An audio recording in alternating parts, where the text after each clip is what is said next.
नमस्कार, दिन भर की बड़ी खबरों में आपका स्वागत है। मैं हूं आपके साथ आराधना। आज इस बुलेटिन में बात होगी संसद में बजट पर मचे घमासान की, राहुल गांधी की किसानों से मुलाकात की, देखेंगे हरियाणा सरकार को सुप्रीम कोर्ट के सख्त आदेश को, नीति आयोग की बैठक के बहिष्कार को, जानेंगे कर्नाटक सरकार के बड़े ऐलान को और बुलेटिन के आखिर में देखेंगे जाने माने कार्टूनिस्ट इरफान की किस खबर पर पड़ी तिरछी नजर। लेकिन दिन भर की तमाम बड़ी खबरों से पहले एक नजर आज की सुर्खियों पर। वाराणसी नगर निगम के फैसले के खिलाफ हाईकोर्ट में याचिका दायर। नगर निगम ने कावड़ मार्ग से मांसाहार की दुकानों को बंद करने का सुनाया था आदेश। इलाहाबाद हाईकोर्ट में दाखिल की गई है जनहित याचिका। उमर खालिद की याचिका पर हाईकोर्ट ने दिल्ली पुलिस को जारी किया नोटिस। मामला 29 जुलाई के लिए हुआ सूचीबद्ध है। यूएपीए मामले में जेल में बंद है पूर्व जेएनयू छात्र उमर खालिद। महाराष्ट्र कांग्रेस प्रदेश अध्यक्ष नाना पटोले का बयान, कहा गुजरात से चल रही है महाराष्ट्र सरकार, बोले शिंदे सरकार को हराना हमारा लक्ष्य। शेयर मार्केट में दर्ज की गई गिरावट, 280 अंकों की गिरावट के साथ 80,148 पर बंद हुआ सेंसेक्स। वहीं 65 अंकों की मामूली गिरावट के साथ 24,413 पर बंद हुआ निफ्टी। ये तो थी सुर्खियां। अब बात आज की सबसे बड़ी खबर की। आज संसद के मॉनसून सत्र का तीसरा दिन था। मंगलवार को वित्त मंत्री निर्मला सीतारमण ने संसद में बजट पेश किया, लेकिन इस बजट के सामने आने के बाद से ही विपक्ष ने सरकार को घेर लिया है। कोई इसे कुर्सी बचाओ बजट कह रहा है तो कोई बजट को दिशाहीन बता रहा है। सत्र के तीसरे दिन बजट पर चर्चा के बीच संसद में काफी हंगामा नजर आया। देखिए ये रिपोर्ट। एनडीए सरकार के पहले बजट को लेकर चर्चाएं काफी गर्म हैं। संसद के मॉनसून सत्र के तीसरे दिन बजट पर चर्चा होनी थी, लेकिन सत्र शुरू होने से पहले ही संसद परिसर में इंडिया के सांसदों का जोरदार प्रदर्शन नजर आया। सोनिया गांधी, राहुल गांधी, अखिलेश यादव समेत इंडिया गठबंधन के कई सांसदों ने बजट के खिलाफ प्रदर्शन किया। इनका कहना है कि इस बजट से 90% देश गायब है। सिर्फ बिहार और आंध्र प्रदेश को खुश किया गया है, क्योंकि यहाँ के मुख्यमंत्रियों के भरोसे केंद्र की सरकार चल रही है। ये मोदी सरकार बचाओ बजट है। जब लोकसभा और राज्यसभा की कार्यवाही शुरू हुई तो सदन में भी जबरदस्त विरोध नजर आया। राज्यसभा में प्रश्नकाल में बजट पर चर्चा के दौरान नेता विपक्ष मल्लिकार्जुन खड़गे ने बजट को भेदभावपूर्ण बताया। उन्होंने कहा कि बजट सिर्फ कुछ चुनिंदा लोगों को खुश करने के लिए बनाया गया है।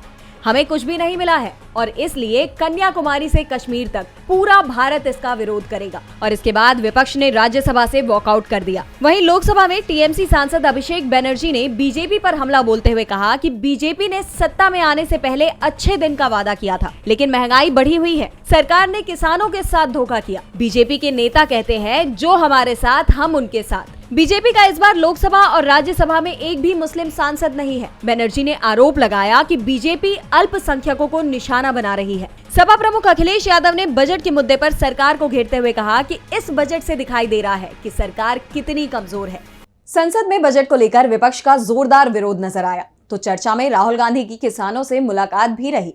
बुधवार को किसानों के प्रतिनिधिमंडल ने लोकसभा में विपक्ष के नेता राहुल गांधी से मुलाकात की। ये मुलाकात लोकसभा में राहुल गांधी के चैम्बर में हुई। सुबह किसानों को लोकसभा में घुसने नहीं दिया जा रहा था, लेकिन जब इसे लेकर विरोध हुआ तो सरकार दबाव में आ गई और किसानों को एंट्री दे दी गई। तो क्या कुछ हुआ इस मीटिंग में, जानने के लिए देखिए ये रिपोर्ट। कांग्रेस सांसद राहुल गांधी ने बुधवार को लोकसभा में किसानों के प्रतिनिधिमंडल से मुलाकात की। किसानों को मुलाकात के लिए खुद राहुल गांधी ने ही आमंत्रित किया। इससे पहले बुधवार की सुबह किसानों को लोकसभा परिसर में एंट्री करने से रोक दिया गया था, जिसे लेकर राहुल गांधी ने हैरानी जताते हुए कहा कि मुझे नहीं पता कि उन्हें क्यों रोका जा रहा है। पीएम मोदी से पूछा जाना चाहिए। शायद वो किसानों को एंट्री नहीं देना चाहते हैं। राहुल के इस बयान के बाद विरोध बढ़ता देख आखिरकार किसानों को राहुल गांधी से मुलाकात की अनुमति मिल गई। संसद में राहुल गांधी के चैम्बर में किसानों ने उनसे मुलाकात की। मुलाकात के बाद राहुल ने किसानों के साथ मीडिया से बात की। हक की लड़ाई संसद के भीतर मैं दो शब्द बोलता हूं। देखिए, हमारे मैनिफेस्टो में एमएसपी विद लीगल गारंटी लिखा है। हमने पूरा उसका असेसमेंट किया है, वो किया जा सकता है। अभी मीटिंग में हमने ये डिसाइड किया कि जो इंडिया गठबंधन के बाकी लीडर्स हैं उनसे हम ये डिस्कशन करेंगे और फिर सरकार पर दबाव डालने की कोशिश करेंगे कि legal guarantee, MSP legal guarantee Hindustan के किसानों को मिले। अब वो चर्चा चल रही है, वो उसके बारे में हम इंटरनली डिस्कस करके वो करेंगे। धन्यवाद, थैंक यू। वीडियो में राहुल साफ कहते हुए नजर आ रहे हैं कि हमने अपने घोषणा पत्र में कानूनी गारंटी के साथ एमएसपी का जिक्र किया है। हमने आकलन किया है कि इसे लागू किया जा सकता है। हमने अभी एक बैठक की जिसमें तय किया गया कि हम इंडिया गठबंधन के बाकी नेताओं से भी बात करेंगे और केंद्र सरकार पर दबाव डालेंगे कि देश के किसानों को एमएसपी की कानूनी गारंटी दी जाए। राहुल ने किसानों को लेकर सरकार पर दबाव बनाने की बात कही है, तो दबाव सरकार पर सुप्रीम कोर्ट का भी दिखाई दिया। शंभू बॉर्डर खोलने के पंजाब हरियाणा हाईकोर्ट के आदेश के खिलाफ हरियाणा सरकार ने सुप्रीम कोर्ट का रुख किया था। बुधवार को मामले में सुनवाई हुई। हालांकि कोर्ट ने तुरंत बॉर्डर खोलने पर तो सहमति नहीं जताई, लेकिन कोर्ट ने प्रदर्शनकारी किसानों को लेकर भी बड़ा फैसला दिया है, जिसके बाद केंद्र सरकार टेंशन में नजर आ रही है। बुधवार को सुप्रीम कोर्ट में शंभू बॉर्डर को खोलने के पंजाब हरियाणा हाई कोर्ट के आदेश को चुनौती देने वाली हरियाणा सरकार की याचिका पर अहम सुनवाई हुई। हरियाणा सरकार ने तर्क दिया कि बॉर्डर खोलने पर किसान दिल्ली कूच को तैयार बैठे हैं, जिससे प्रशासनिक व्यवस्थाएं बिगड़ने की आशंका है। इस पर कोर्ट ने सख्त तेवरों के साथ कहा कि आपको कुछ कोशिशें करने की जरूरत है। आखिरकार आपको किसानों तक पहुँचना होगा, वरना उन्हें दिल्ली आने की जरूरत क्यों होगी। जिसके बाद कोर्ट ने अगले हफ्ते तक बॉर्डर पर यथास्थिति बनाए रखने के निर्देश दिए हैं। कोर्ट ने सरकार को बॉर्डर तुरंत खोलने के आदेश तो नहीं दिए, लेकिन धीरे धीरे बैरिकेड्स हटाने के कदम उठाने को कहा है, जिससे जनता को कोई असुविधा न हो। इसके साथ ही कोर्ट ने प्रदर्शनकारी किसानों के मुद्दे को सुनने के लिए समाधान ढूंढने के लिए कमेटी के गठन का आदेश भी दिया है। कोर्ट के इस आदेश को एक तरह से हरियाणा सरकार के लिए झटके के रूप में देखा जा रहा है। चर्चाएं चल रही हैं कि हरियाणा सरकार किसानों के मुद्दे पर कोई हल नहीं निकाल पाई। अब कमान सुप्रीम कोर्ट के हाथ में है, तो किसानों को राहत मिलने की उम्मीद जताई जा रही है। बता दें कि फरवरी में किसानों ने एमएसपी की कानूनी गारंटी, कर्ज माफी जैसी अपनी कई मांगों के साथ दिल्ली कूच का ऐलान किया था। उनके ऐलान ने हरियाणा के साथ दिल्ली की कुर्सी भी हिलाकर रख दी है, जिसके बाद सरकार ने शंभू बॉर्डर पर बैरिकेडिंग लगा दी थी। लेकिन अब कोर्ट के आदेशानुसार धीरे धीरे सरकार को बॉर्डर खोलना ही होगा। कोर्ट के आदेश के बाद अब सरकार को बॉर्डर खोलना ही होगा। भले ही प्रक्रिया धीरे धीरे शुरू होगी, लेकिन इसके असर से मोदी सरकार जरूर बैकफुट पर दिख रही है। तो दूसरी तरफ विपक्ष ने भी सरकार के खिलाफ मोर्चा खोल दिया है। इंडिया गठबंधन ने नीति आयोग की बैठक के बहिष्कार का ऐलान कर दिया है। तो क्यों नीति आयोग की बैठक का हो रहा है बहिष्कार? देखिए ये रिपोर्ट। एनडीए सरकार का मंगलवार को पहला बजट पेश हुआ, लेकिन इस बजट से जो लोगों को उम्मीदें थीं वो पूरी नहीं हुई। इस बजट में केवल अपनी बैसाखियों को खुश करने का काम किया गया है। ये आरोप विपक्ष के द्वारा लगाए गए हैं, जिसके चलते अब 27 जुलाई को होने वाली नीति आयोग की बैठक का विपक्ष ने बहिष्कार करने का फैसला किया है। अब तक कांग्रेस शासित राज्यों के 4 मुख्यमंत्रियों के साथ कम से कम 5 मुख्यमंत्री नीति आयोग की बैठक का बहिष्कार करने वाले हैं और दावा किया जा रहा है कि ये संख्या बढ़कर 10 तक पहुंच सकती है। दिल्ली और पंजाब के अलावा केरल और झारखंड के सीएम भी बैठक का बहिष्कार करने के संकेत दे रहे हैं। पश्चिम बंगाल की सीएम ममता बनर्जी भी बैठक से दूरी बना सकती है। नीति आयोग की बैठक 27 जुलाई को होने वाली है, लेकिन बैठक से पहले ही विपक्ष का दबाव सरकार पर बढ़ गया है। बता दें कि तमिलनाडु के सीएम एमके स्टालिन ने सबसे पहले नीति आयोग की बैठक के बहिष्कार का ऐलान किया था। उन्होंने कहा था कि बजट में तमिलनाडु की पूरी तरीके से अनदेखी की गई है। स्टालिन के ऐलान के बाद इंडिया गठबंधन शासित दूसरे राज्यों के मुख्यमंत्रियों की तरफ से भी इसी तरह के संकेत मिलना शुरू हो गए। कांग्रेस महासचिव केसी वेणुगोपाल ने एक सोशल मीडिया पोस्ट में लिखा, आज पेश किया गया केंद्रीय बजट बेहद भेदभावपूर्ण और खतरनाक है, जो पूरी तरह से संघवाद और निष्पक्षता के सिद्धांतों के खिलाफ है, जिनका केंद्र सरकार को पालन करना चाहिए। इसके विरोध में कांग्रेस के मुख्यमंत्री 27 जुलाई को होने वाली नीति आयोग की बैठक का बहिष्कार करेंगे। इस सरकार का रवैया पूरी तरीके से संवैधानिक सिद्धांतों के विपरीत है। हम ऐसे आयोजन में भाग नहीं लेंगे जो पूरी तरह से इस शासन के सच्चे भेदभावपूर्ण रंगों को छुपाने के लिए बनाया गया है। इसी के साथ कांग्रेस के मुख्यमंत्रियों में तेलंगाना के रेवंत रेड्डी, कर्नाटक के सिद्धारमैया और हिमाचल प्रदेश के सुखविंदर सिंह सुक्खू शामिल हैं। कर्नाटक के सीएम सिद्धारमैया ने भी सोशल मीडिया के जरिए इस बैठक का विरोध किया। सिद्धारमैया ने कहा कि हमें नहीं लगता है कि कन्नड़ लोगों की बात सुनी जा रही है, इसीलिए नीति आयोग की बैठक में भाग लेने का कोई मतलब नहीं है। हमने विरोध के तौर पर नीति आयोग की बैठक का बहिष्कार करने का फैसला किया है, जिसकी अध्यक्षता 27 जुलाई को प्रधानमंत्री नरेंद्र मोदी करेंगे। एक तरफ सरकार की आयोजित बैठक के बहिष्कार की खबर आ रही है, तो दूसरी तरफ कर्नाटक सरकार की कैबिनेट बैठक में अहम फैसला लिया गया है। सिद्धारमैया सरकार एक राष्ट्र एक चुनाव नीट की प्रवेश परीक्षा को लेकर बड़ा कदम उठाने जा रही है, जिससे बीजेपी की धड़कनें बढ़ी हुई हैं। देखिए ये रिपोर्ट। इस समय कांग्रेस एक्शन मोड में नजर आ रही है, तो वहीं लोकसभा चुनाव के बाद से ही कर्नाटक की कांग्रेस सरकार भी एक्शन मोड में है। सिद्धरामैया सरकार जल्द ही बड़ा ऐलान कर सकती है, जिसमें एक राष्ट्र एक चुनाव नीट के प्रस्ताव शामिल हैं। बता दें कि कर्नाटक की सिद्धरामैया सरकार ने कैबिनेट बैठक कर कई अहम फैसले लिए हैं।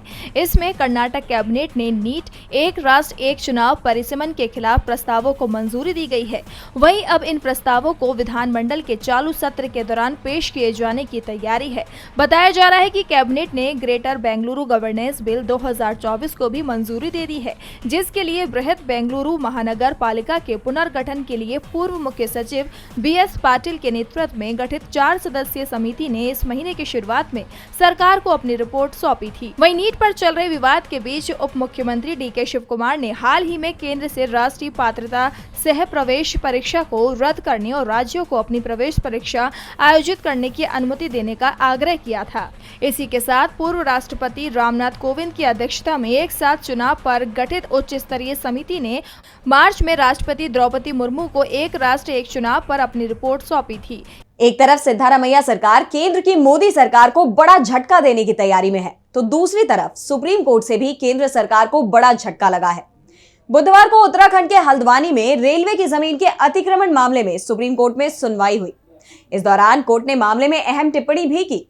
तो क्या कहा सुप्रीम कोर्ट ने और क्या है रेलवे की जमीन पर अवैध कब्जे का मामला, देखिए इस रिपोर्ट में। हल्द्वानी में रेलवे की जमीन पर रहने वाले 50,000 लोग, जिनमें अधिकतर मुस्लिम हैं, उन्हें सुप्रीम कोर्ट से राहत मिली है।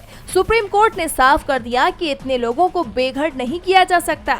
एक तरफ रेलवे की तरफ से दावा किया जा रहा है कि ये जमीन उसकी है और इस पर अतिक्रमण किया गया है, तो दूसरी तरफ उत्तराखंड सरकार भी बुलडोजर लिए खड़ी दिखाई दे रही थी। लेकिन सुप्रीम कोर्ट ने केंद्र और उत्तराखंड सरकार के बुलडोजर पर ब्रेक लगा दिया है। सुप्रीम कोर्ट ने कहा कि प्रभावित लोगों के पुनर्वास के लिए केंद्र सरकार और रेलवे के साथ बैठक करके हल निकालने को कहा है। कोर्ट ने कहा, राज्य सरकार को योजना देनी होगी कि कैसे और कहां इन लोगों को बसाया जाए। सबसे बड़ी बात है कि ये परिवार दशकों से इस जमीन पर रह रहे हैं, वे मानव हैं और कोर्ट क्रूर नहीं हो सकता है। कोर्ट को एक बैलेंस बनाने की आवश्यकता होती है और राज्य को कुछ करने की जरूरत है। दरअसल ये पूरा मामला रेलवे की 29 एकड़ जमीन को लेकर है। हाई कोर्ट ने जमीन को रेलवे की संपत्ति मानते हुए खाली कराने का आदेश दिया था, लेकिन 5 जनवरी 2023 को सुप्रीम कोर्ट ने उत्तराखंड हाई कोर्ट के आदेश पर रोक लगा दी थी और अब कोर्ट ने अपने आदेश में कहा है कि प्रभावित लोगों के पुनर्वास की व्यवस्था हो, जमीन की पहचान की जाए और उसे रहने की जरूरत के अनुसार अपग्रेड किया जाए। कोर्ट के आदेश से कई लोगों को राहत मिली है, उनसे छत छिन जाने का संकट तो खत्म हो गया है, लेकिन अब अमेरिका का संविधान खतरे में नजर आ रहा है। उपराष्ट्रपति कमला हैरिस के बयान इंडिया से जोड़कर देखे जा रहे हैं। तो क्या है पूरा मामला, जानने के लिए देखिए ये रिपोर्ट। अमेरिका की सियासत गरमाई हुई है। राष्ट्रपति चुनाव को लेकर सियासी सुगबुगाहट तेज हो गई है और अब अमेरिका के चुनाव में भारतीय चुनाव की झलक भी नजर आने लगी है। उपराष्ट्रपति कमला हैरिस डोनाल्ड ट्रंप के खिलाफ राष्ट्रपति चुनाव की रेस में है। उन्होंने चुनाव प्रचार की कमान भी संभाल ली है। इस बीच वो रिपब्लिकन पार्टी के उम्मीदवार और पूर्व राष्ट्रपति डोनाल्ड ट्रंप पर तीखे हमले बोलते हुए नजर आई। इसी कड़ी में हैरिस ने अमेरिका के संविधान का मुद्दा उठाया है। अपने एक संबोधन के दौरान उन्होंने कहा कि अगर ट्रंप दोबारा सत्ता में आते हैं तो अमेरिकी संविधान संकट में आ जाएगा। उनके भाषण में भारत के चुनाव की झलक दिखाई दी, क्योंकि संविधान क्या कर सकता है ये इस बार के लोकसभा चुनाव में साफ नजर आया। कांग्रेस सांसद राहुल गांधी ने चुनाव प्रचार के दौरान संविधान की किताब उठाते हुए कहा कि अगर बीजेपी दोबारा सत्ता में आई तो संविधान बदल देगी, और इसका असर ये हुआ कि बीजेपी बहुमत तक पहुंच ही नहीं पाई। वहीं अब अमेरिका में भी कमला हैरिस ने ऐसा ही दावा किया है। दरअसल 2020 में डोनाल्ड ट्रंप चुनाव हार गए थे, लेकिन राष्ट्रपति पद छोड़ने को तैयार नहीं थे, जिसे लेकर अब सवाल उठाए जा रहे हैं कि अगर इस बार वो चुनाव जीत जाते हैं तो कार्यकाल पूरा होने के बाद भी अपनी कुर्सी नहीं छोड़ेंगे, जबकि अमेरिका का संविधान इसकी इजाजत नहीं देता। अमेरिका में कोई भी राष्ट्रपति ज्यादा से ज्यादा 2 बार ही इस कुर्सी पर बैठ सकता है, और अगर ट्रंप चुने जाते हैं तो ये उनका दूसरा कार्यकाल होगा। इसे लेकर कमला हैरिस ने दावा किया है कि कुर्सी पर बने रहने के लिए वो संविधान के साथ छेड़छाड़ कर सकते हैं। बहरहाल इस बार के चुनाव में दोनों ही उम्मीदवारों के बीच कड़ी टक्कर दिखाई दे रही है। और बुलेटिन के आखिर में देखते हैं जाने माने कार्टूनिस्ट इरफान की किस खबर पर पड़ी तिरछी नजर।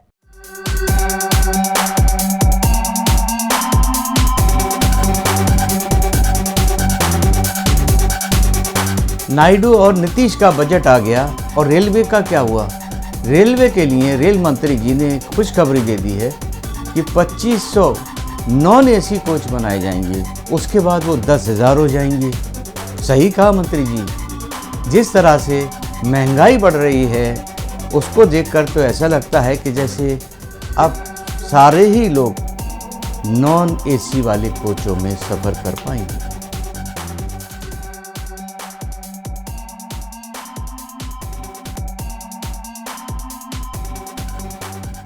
बहुत बहुत शुक्रिया इरफान जी। तो आज इस बुलेटिन में इतना ही। आप देखते रहिए DB लाइव। नमस्कार।